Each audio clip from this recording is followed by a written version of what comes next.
Sup nerds, I'm Tom. I'm Wes. And I'm Aaron. We're going to talk about one of our favorite roll and write games ever, Fleet the Dice Game.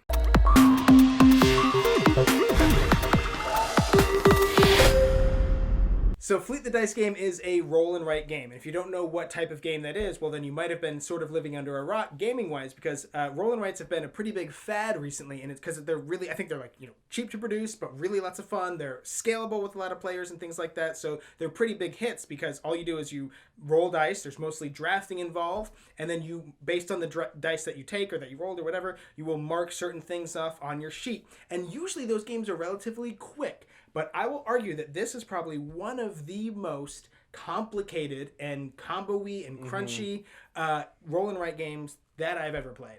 You have 2 pieces of paper you're working off of. That's almost 3 pieces of paper. I set that one up. There's tons of things to fill in on these. Every dice that you select, you're filling in something on your sheet, and it's getting you further and further down a track to unlock something else, to get you some other perk. It's mainly about fishing. You're trying to fish, you're trying to catch as many fish as you can. Those are victory points. But you start off with no boats if you play base game. If you play with the little captain's expansion, you start out with one of the boats, and you're trying to select dice, which will get you those things, and then every other round we're going to go fishing, and every boat that you have catches a fish, and then there's a whole wharf and a market and a harbor where there's all sorts of other abilities that are going to be happening with trading and collecting things. This game is absolutely a combo point salad bonanza because there's just so many different ways to get points. Pretty much anything you check off is either getting you points or progressing you to getting points. There are ways to get income, which you cross off the coins, which then give you bonus things that you can go and cross off that give you more coins, that you cross off over here, that give you more bonus things that you can go cross off over there.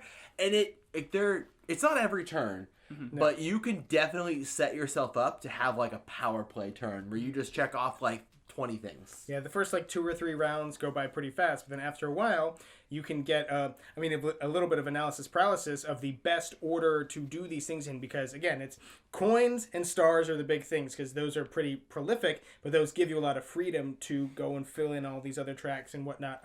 But I do want to talk, you mentioned the little sailor captain thing. Mm-hmm. So we actually did a Kickstarter preview for this game back when it was on Kickstarter. So if you watched that, you know that we were raving about it back then. But also it's important to note that we've been playing with the Kickstarter version of Fleet. So I'm not 100% certain if these other things are included in the base game or if not, they might be available on the Eagle Gryphon website or whatever. But yeah, there is a little mini expansion where you have captains that give you specific bonus abilities at the beginning of the game. So normally you would roll to see which boat you start with, but this you start with, it tells you which boat to start with and a couple extra and gives you extra bonus points. There are goals for being the first to complete something or for having the most of something at the end of the game. Mm-hmm. There are these fleet dice, which... Those are pens. Oh, God! I'm so drunk. There are these fleet dice that come with it. There's a little fleet bag. Pens. They're pens. Oh, I'm so drunk! There's also a really cool lighthouse-looking dice tower that I left in Orlando, but here's a nice picture of it. Like Tom said, we absolutely love this game. It's one of my favorite roll and writes I've ever played, partly because it is one of the most complex. There's a lot of I'm working on my own thing and you're working on your own thing. The draft is super important. There's 2 drafts too, which is what really makes it fun. Absolutely. Yeah. So there's the fishing round, or there's the boat phase. The boat phase. We're gonna roll the boats. You roll the boat dice, and you are unlocking the different fish, which will upgrade to unlock boats and unlock the licenses that go along with those boats. And then there's the market phase or the harbor phase, where you're rolling the other dice, and one of the fish face dice. Bodie McBoatface. Yeah, you're gonna draft, and then you're gonna mark things down, and then you're gonna roll and draft again. So it's the first roll is on this one sheet of paper. The second roll is all on this sheet. But then as you're unlocking coins and stuff, you get a star, like you're saying, and then go anywhere on the sheet. So it really does ramp up. Right. Yeah, and after you play it a little while, this game does feel overall really balanced, but Arguably, maybe the Swordfish track is probably the strongest one because you get stars and those are pretty valuable. Shrimp are really good. Shrimp are pretty good because that gives you more flexibility. But the lobsters give you your income, which then lets you unlock stars. So Right. But also, oysters could be like so. Arguably- every single thing is arguably the best. Well, you guys interrupted me.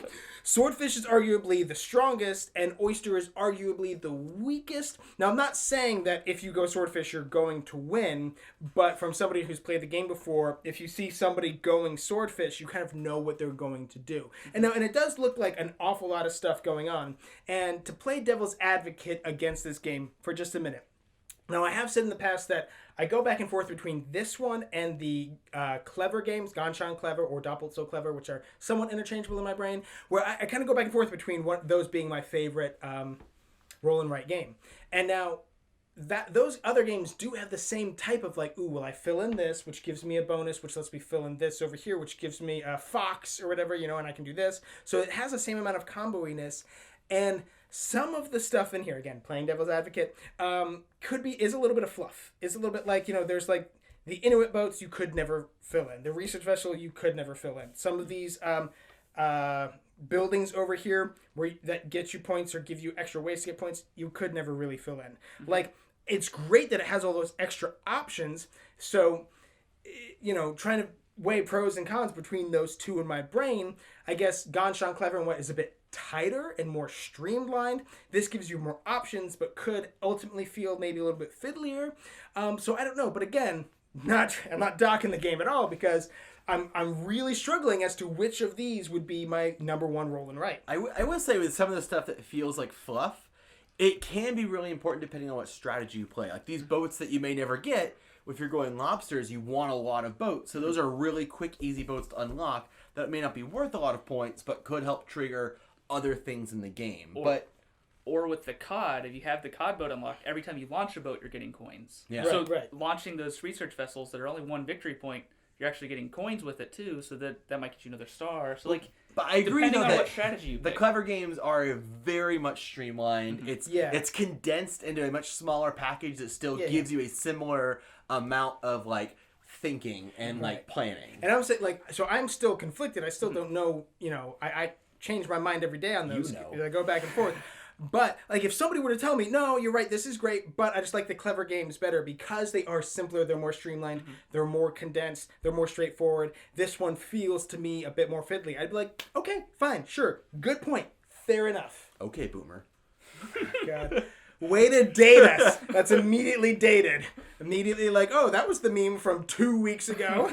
So if you guys are a big fan of roll and writes and you want a super combo-y just blast of a roll and write game, I definitely recommend you check out Fleet the Dice game. There will be a purchase link in the description box down below. Get yourself a copy. And while you're down there, don't forget to subscribe to our channel so you'll never be bored.